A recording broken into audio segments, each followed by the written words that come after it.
whether it is okay or it needs any changes. It will be held in 6 languages: English, Italian, Greek, Bulgarian, French, and Polish. The second product that we have produced is a web application for parents, which helps parents to raise their competences, to be aware of the different types of problems, but also helps to show different resources and organize activities with your families to be safe on the internet, to be conscious of what should be done and how to manage media in your family. And the third product that we are actually now producing is Parents Guide to Media Literacy. It's going to be available in 6 languages. Arya will tell us a bit more about it. So I think now just a short introduction that we have it. So to disseminate our project results, we're going to use different channels, webinars, newsletters, multiplier events in each country involved in the project. So you'll be also invited to those events, of course, and first of all to use the project results that we have produced. I think as a general introduction, this is going to be enough. So thank you very much, and thank you, Valeria. Please. Yes. I invite the next person to talk. Yes, Anna, thank you very much. You gave us a good introduction of the main information about the project. I forgot to tell something in my first introduction, just to tell everybody that we are recording this event like every time, just because we have normally to give proof of our activities to the national authorities of Erasmus Plus program. And then we also have an interest in recording this event just because we will go to publish this webinar like the previous one in our YouTube channel dedicated to our media literacy for parents project. So this is the reason why we are recording anyway. If you should have any problem with that, you can tell us, you can write us a message through the platform, but I hope and I think it is not in this way. Okay. Apart from that, I think that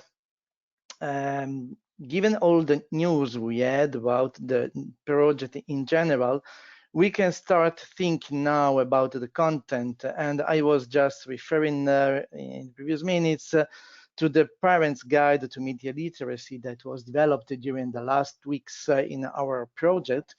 And the coordinator of the activity related to this guide is the EPA partner, that's to say European Parents Association, that is based in Belgium, but is present in many European countries with local associations dealing with parents of school-age normally children. So I would please Arya Krauchenberg to tell us something about this guide, because she was the coordinator for EPA of this tool, and we are really curious to know something about, and I'm sure that also our attendees would like to know how they can manage the situation through this guide. Thank you very much. The floor is yours, Arya. Thank you very much, Valeria. I'm trying to share my screen with you. Probably I have to help you. Yeah, now you should be able to do it. Show my screen, okay. Now let me see whether this is. Can you see it?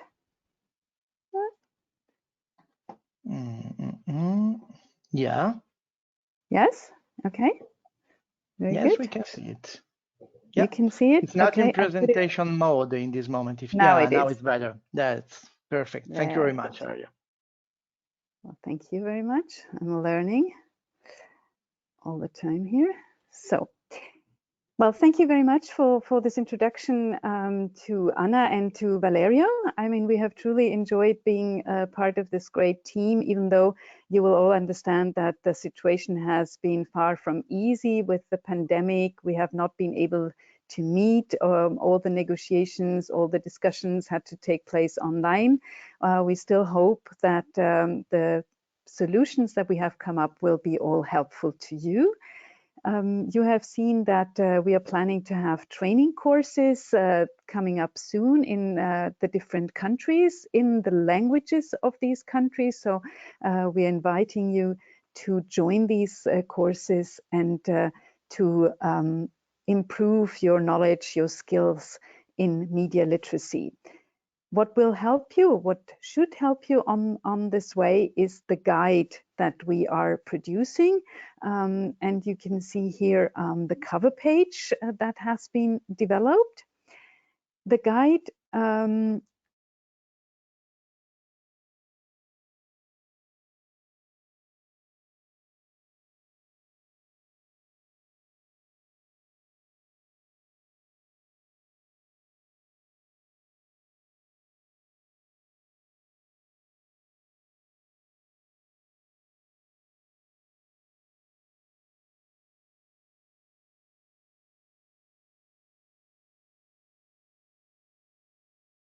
yes, okay. I don't know how that happened. Sorry.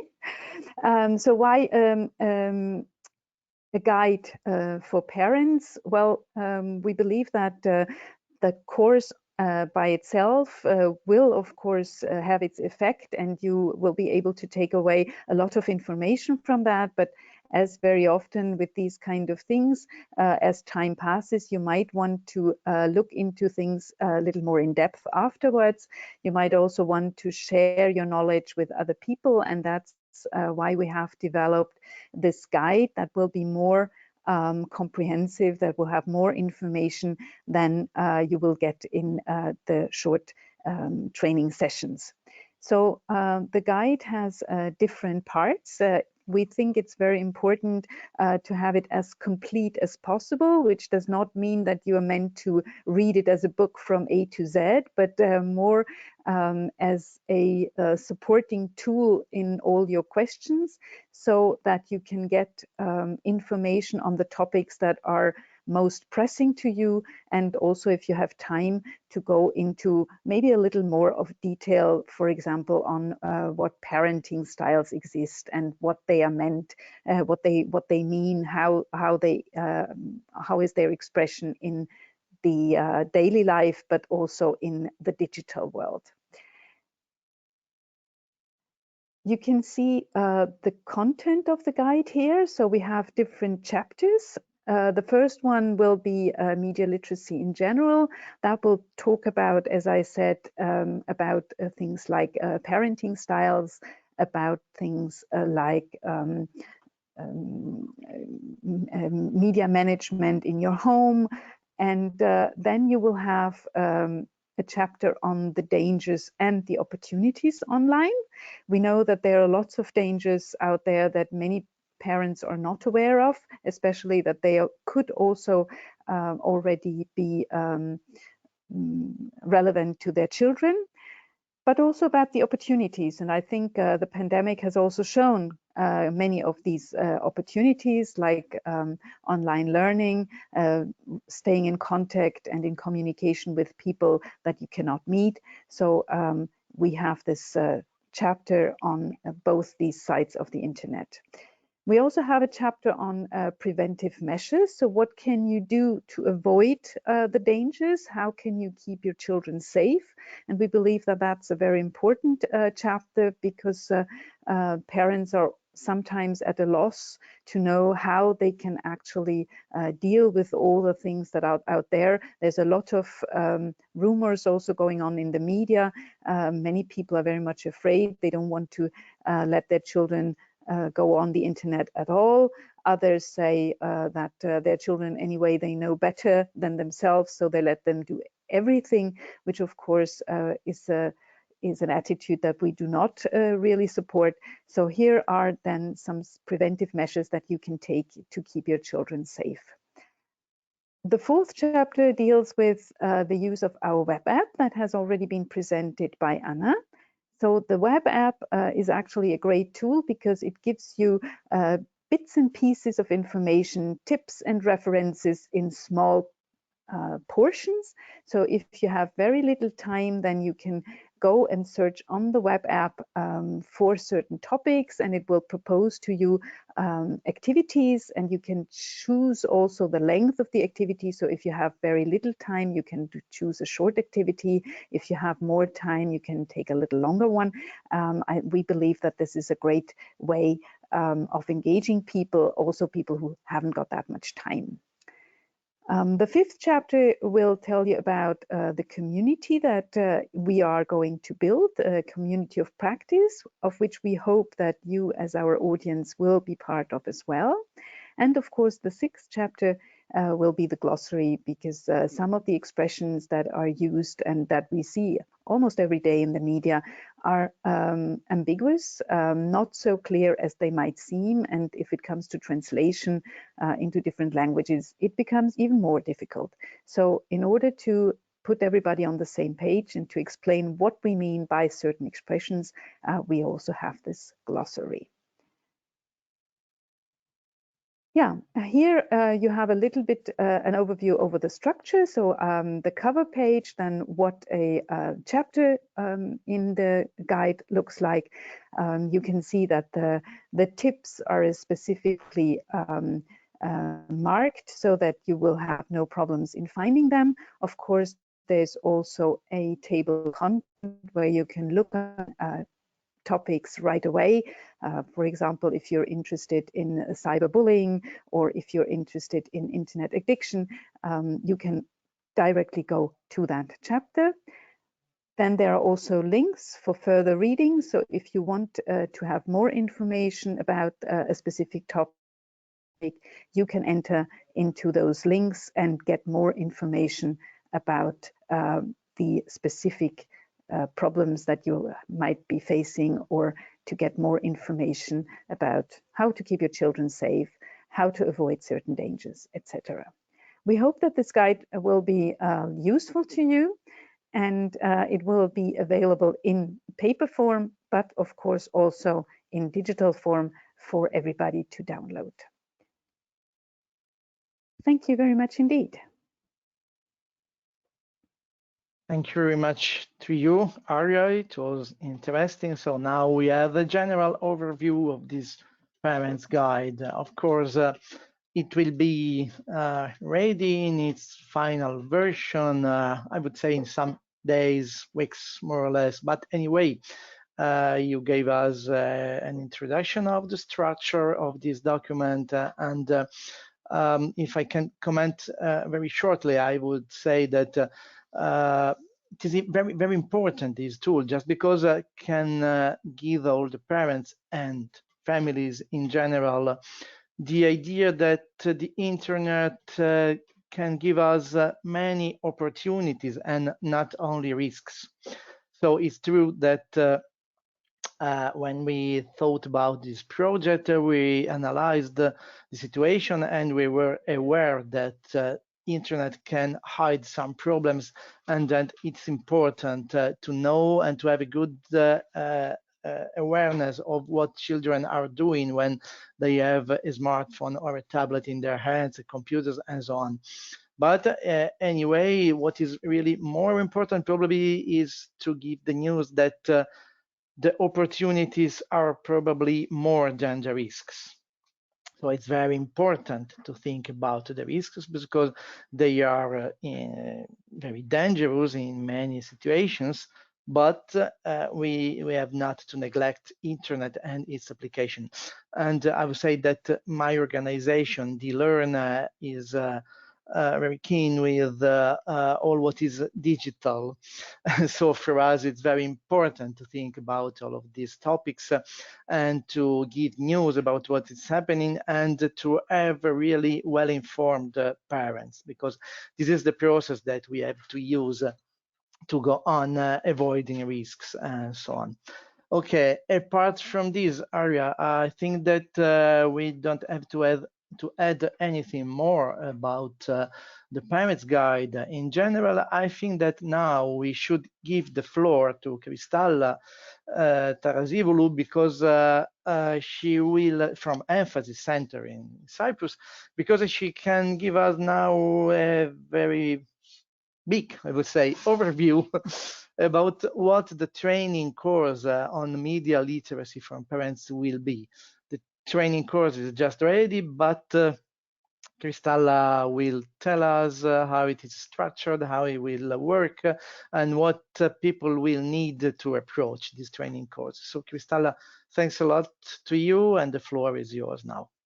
I will change the presenter, so if you want, you can also use the screen and we can share what you need. Okay, I think it's up to you now. Yeah. Wait to share my screen. Can you see my screen now? Yes, we can. Okay. Thank you, Valerio. Hello, everyone. I'm Kristalla from Emphasis Center from Cyprus. I'm working with Effie for our MELI project. We are approaching almost to the end of the project, so it's always a time to make our project alive and to do the pilot testing, the training course. So in this presentation, we are going to present together with Zoe and Luisa the training program and the web application. First, I will give the floor to Zoe from ITEC, and then Luisa also from Cyprus for the web application. And then I'm going to conclude these two into the piloting workshops. So, oh wait, sorry. Technical issues because I cannot see my screen. Okay, now can you see my screen? Yes, we can. Yes. Thank you. So I'm going to give the floor to Zoe from ITEC. Hello, greetings from Greece. I'm Zoe Batsi. I'm from IDEC, also partners in the MELI project.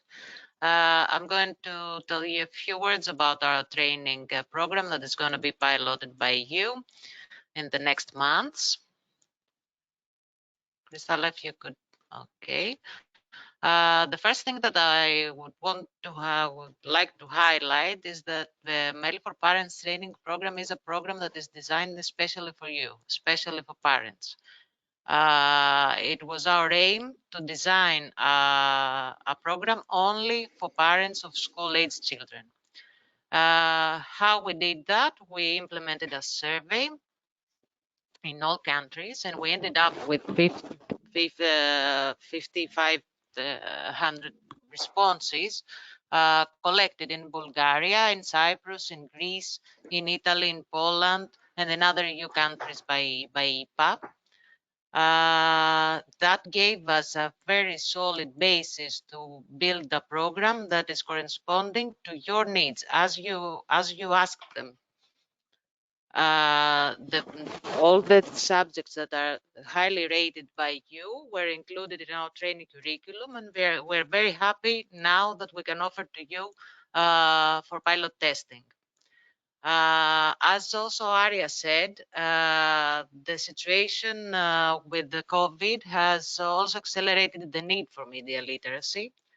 That gave us more strength and more opportunities and more tools to include in our program. Having always in mind that media literacy, especially for you, for the parents, is critical in order to be a role model for your children.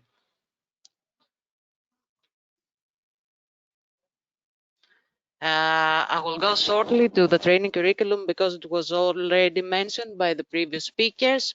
As we have said, the structure is in 3 levels. We have in each level 5 units of 2 hours. So the total program that's going to be piloted is of 30 hours duration. What do we aim through this training curriculum is to enable you to negotiate and set boundaries in the usage of media in the family, to show interest in children's activity with media, to be aware of the dangers that exist and manage them, and to acquire some technical knowledge on how to use digital media. And as we said before, we consider it critical, the media literacy parents, to be a role model for your children.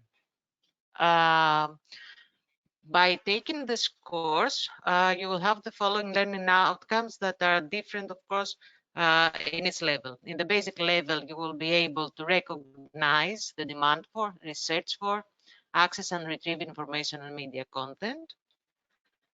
At the intermediate level, you will be able to understand, access and evaluate information and media. And at the advanced level, you will be then able to create, utilize and monitor information and media content. The thematic units are already been referred. I will go shortly is cybersecurity, parental control tools, disinformation, privacy and digital footprints, internet addiction, family media management, role models and stereotypes, online privacy, children behavior on media, cyberbullying and hate speech online, sexting, sextortion and grooming, ways to build communication and trust between the family members, and of course, the economic, social, and cultural aspects of media. Now I would like to give you a teaser, let's say, of our presentations, because I want to share with you that you will not only you will acquire knowledge, theoretical knowledge over media literacy, but we will give you the ways on how to manage problems, how to help your children. For instance, in the cyberbullying unit, you will find ways in order to recognize if your child is cyberbullied and if your child is a cyberbully. Moving on to the next unit, which is cybersecurity. All learners will acquire knowledge over ad blockers, public networks, and how to recognize the danger and get protected, emails and attachments, and of course, mobile device security. In the next subject, which is about disinformation, you will be given the theoretical knowledge of what is a fake news, but also we will give you tips on how to distinguish fake news. And of course, by sharing this knowledge, you can coach your kids to identify if a news is fake or not. In the unit of role models and stereotypes, you will find out what is digital parenting and how does it look to be a role model, and also you will given the theoretical knowledge about theoretical and practical knowledge about what can you teach your children about stereotypes. In the unit of parental control tools, among others, you will find out and you will learn how to set download controls or how to control web browsers, which are very common and critical problems for all parents. And I would like to end this session and this presentation by a question. I would like to ask you, would you give your car keys to your child without supervision and training? I guess not. Follow the same approach for the keyboard as it opens the world of the digital world to your children. So through our training program and its pilot implementation, we aspire to learn more in order to protect better. And that was all for me. Thank you very much. Thank you, Zoe. Really interesting presentation, and the question at the end, it's very catchy actually, and to the point. And now I think it's the time to give the floor to Luisa. So if Valerio, could you please give the presenter to Luisa to show us briefly the web application and some functionalities, and I will come back to me for the pilot testing details. Yeah, thanks. In this moment, Luisa has the privilege to give us information through her screen, and we are just appreciating it. Thank you. To you, Luisa. Okay. Thank you, Valeria and Your Kristalla. floor. Can you see my screen? Yeah. Okay, great. So I will present the web application.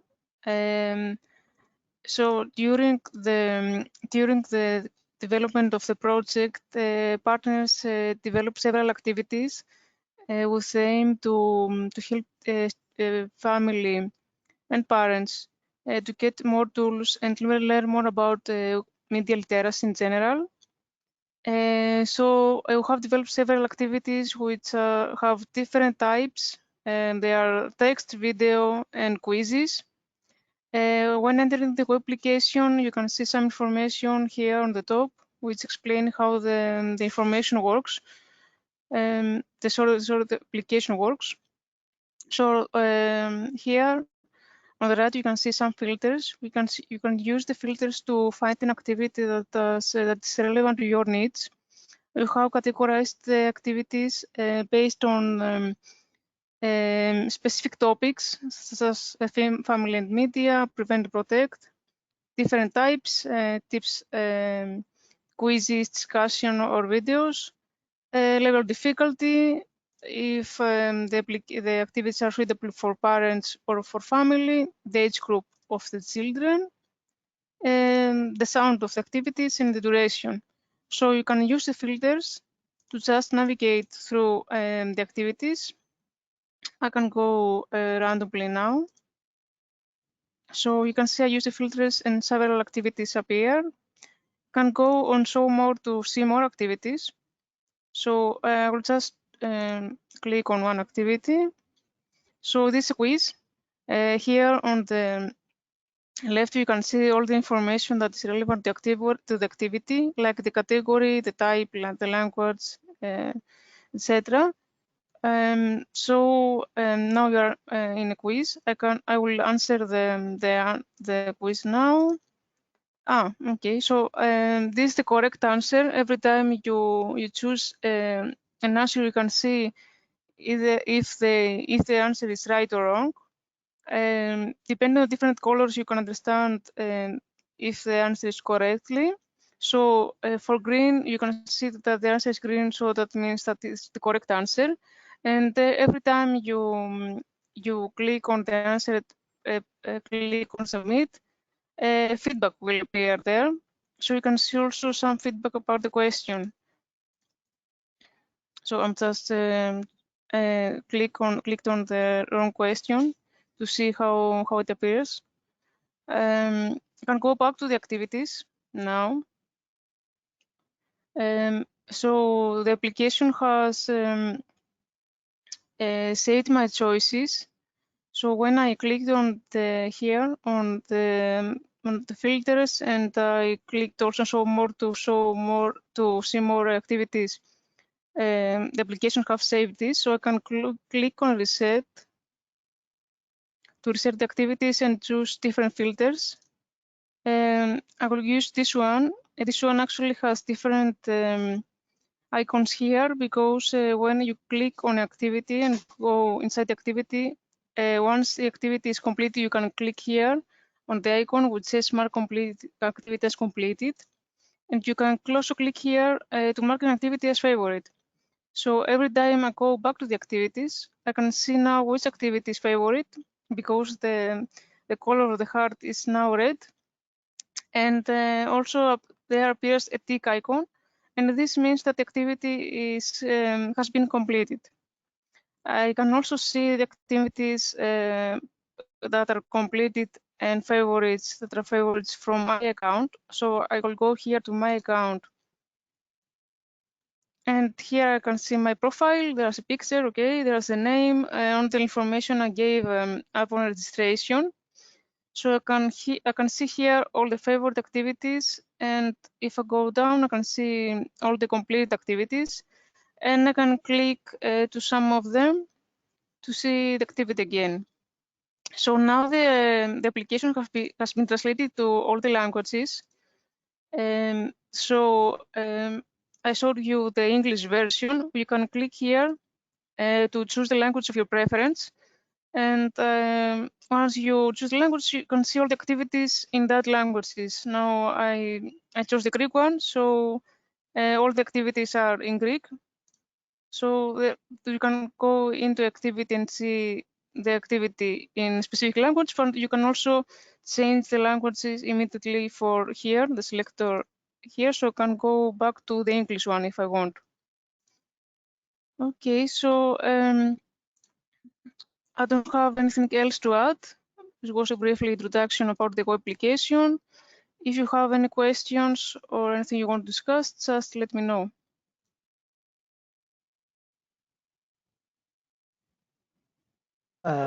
Luisa, thanks a lot. I don't think we have questions to you because internally to our partnership, we already discussed about this and we know this application. But just to highlight the big work that you did under a technical point of view with this web app, because it is really full of activities, quizzes, and so on. So maybe would you like to remind all of us how many activities, if you know it? Because at the end I lost it. There are so many that I lost the final number of activities we have in this web app. Can you tell us something about? I don't know the exact number, but I think there are over 400. So there are many activities. Yeah. I think it's important, really important to stress this, that because really many activities mean that parents approaching our web app will find anyway something for their skills present and to improve them to have better skills after using this web app and in general all the tools provided by our project. So 400 activities that go to be added to, I think, some 500 slides that the trainers will be able to use as a general presentation as a material to present the content of the project. So all these are figures that really give an idea of what we did with this project. So thanks a lot, Luisa. If there are no other questions, I think that Cristalla can goes on with her presentation. I give you again the floor and the screen, Cristalla, is it? Yes, Valerio, thank you. Okay, it's up to you now. Thank you. Can you see my screen? Yeah, we can see it. So let's conclude this session of the presentation with the pilot testing workshops of actually what it is that each partner will develop actually 15 pilot testing workshops with 2 hours duration each. From almost now until December this year, all the partner countries should do the pilot testing, which the number is 25 parents per country. We will test the training program that Zoe presented in the web application that Luisa just presented to collect the feedback from the parents and to make some improvements, and also emphasis we are education center, so we'll also have adult trainers and educators that they will give their feedback and will ensure that our training material and the web application, it will meet the highest quality that we can. And We will try our best to make these pilot testing workshops face-to-face, and if not, then online, or a mixture of the hybrid pilot testing workshops. As Zoe already mentioned, and all the presenters, we have 3 levels in our training curriculum: the basic, intermediate, advanced, and all the partners should test and do the workshops for all these units from all the levels. And we prepared a test, an assessment test for the parents to complete before the workshops. So we'll test their current knowledge and the skills accordingly to each unit, and then they will attend the workshops that they suit them best according to their knowledge. So at the end, to sum up, the pilot testing workshop learning outcomes is to improve the parents' media use, the ability to search, to use the media content and services, to develop a critical thinking, to develop a better understanding of how the media works, how the different recognize the different types of media content, and to evaluate also the content of each resource, etc. They will learn how to manage online security and safety risks, and also another one important learning outcome is that they will develop creative skills so they can create and develop digital media content, but in a safe way. Thank you. And if you have any questions, let me know. Yes, thank you very much, Cristalla. Maybe we can check now if there are questions arriving from anyone of the attendees to this webinar. But anyway, I think that your presentation, together with the others given by other partners, were very well done, very clear and understandable. So I hope that not so many doubts will remain after these presentations. What we can say is that now we are ready really to start this pilot training course in the next weeks. And this means that now we can open the doors of our project to parents and maybe, why not, also to Parents Association representatives, just to have a trial of these tools that we created and elaborated through the project. So we can go really now to test what we did. And yeah, in all the partner countries, we are ready to start collecting people interested to have this trial with us. And of course, the reason why you did is that we need to perform a pilot activity just because we need to know if it is necessary maybe to improve our training course, if there are some parts of the training materials that are not so clear enough, or if the web app is not always working in the proper way, or if the parent's guide is not clear enough. I don't think so, but anyway, we are open to receive and to collect all the remarks, suggestions, opinions, comments coming from parents that will approach us with this activity. So as you reminded before, Cristalla, we are open to receive 25 parents in each country just to make this trial. So it's not a very big number, but it's enough to check what is the situation and to how to form for us an opinion of the validity of our job already done.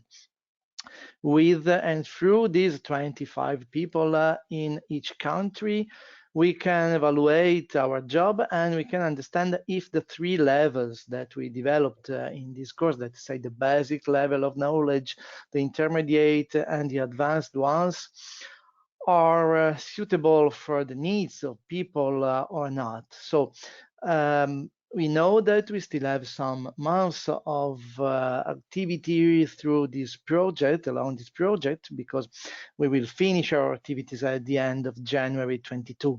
So if we perform now a good pilot activity, we still have the time after the end of this pilot to maybe arrange what was not really and properly working. So we are very confident with the results of this trial we are going to approach.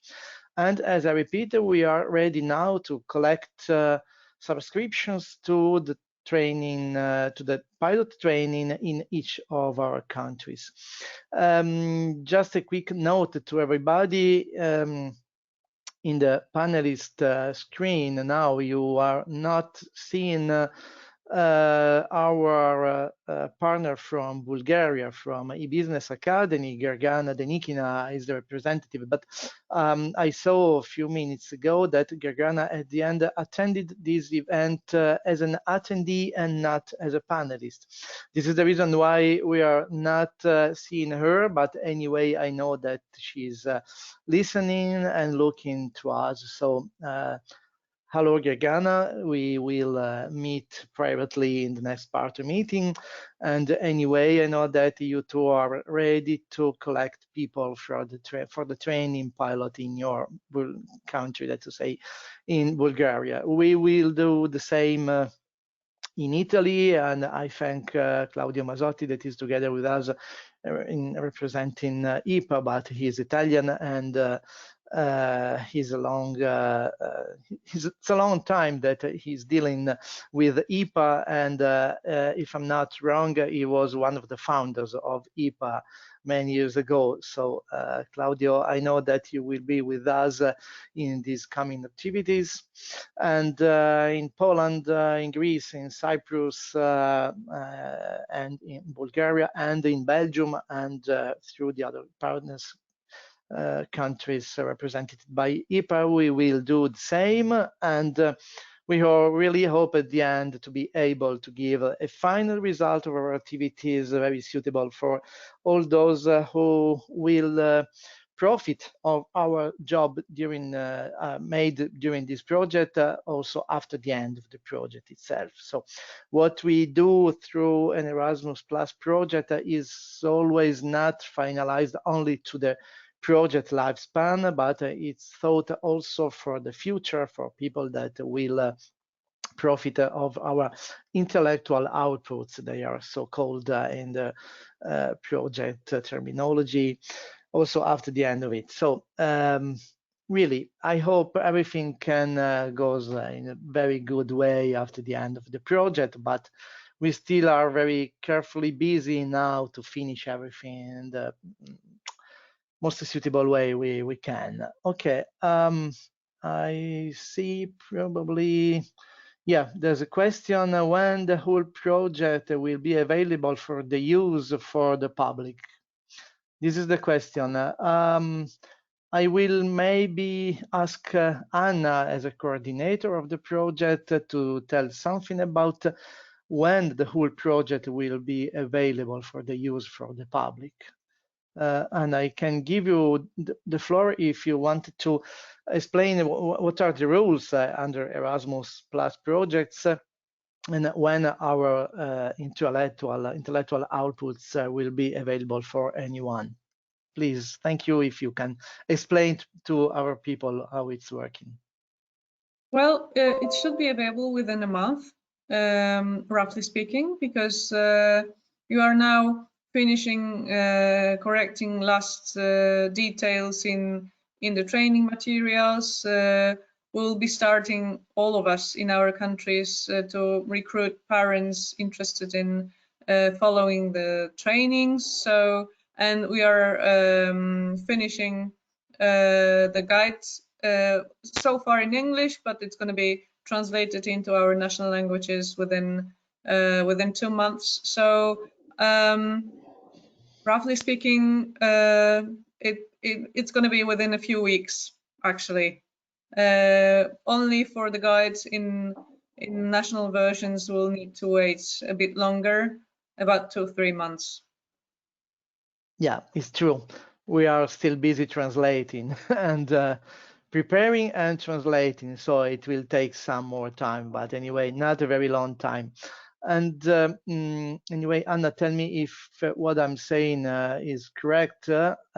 When the project will come to its end, everything, all the tools we developed will be published in the store, we can call it this way, of the Erasmus Plus program. And after that time, I think everything will be available not only through the project means, but also through other means given and provided by the platform of Erasmus Plus projects all over Europe. And okay, I hope we gave a good answer to this question. I don't know if any partner would like to add something or not, or you think it's enough what we already told people? No, probably it's enough. Yeah, me too. I agree with my partners. I think that we probably told all what we could. Just to inform all the attendees that if you are going maybe to the chat menu of the platform, you can find out some information that I included, that's to say, very important, the website of our project, that's to say, MELI for in number parents.eu. This is the website. And then I also uploaded the link to the YouTube channel of the project. In that channel, you will find so far the recording of the first webinar we had last June, and in few days we can, or maybe also tomorrow, why not, you can find also the recording of this event we are providing now.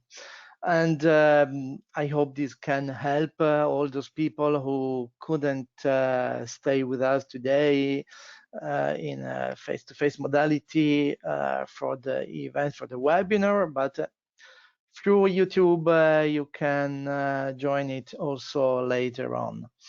What else? Yes, last information. After the end of this event, everybody who subscribed will receive an email with a survey, a very, very quick survey that we really please you to fill.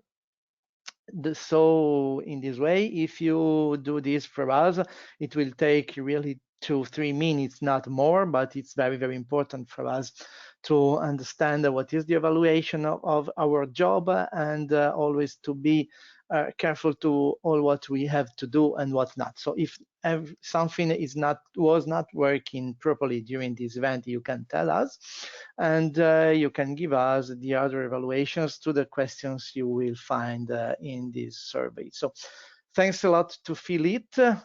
Thanks a lot to all the partners that produced this event together with me.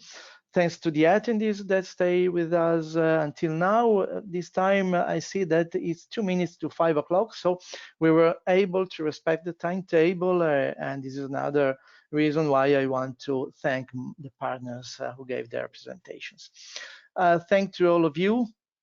Of course, we are open to any questions also after the end of this event. You can contact us through the website and other means of the project. Okay. Thank you very much to anyone, and see you. Thank you. Bye-bye. Thank you. Bye. Thank you. Bye. Bye, everybody. Thank you. See you soon. Bye-bye. Bye-bye.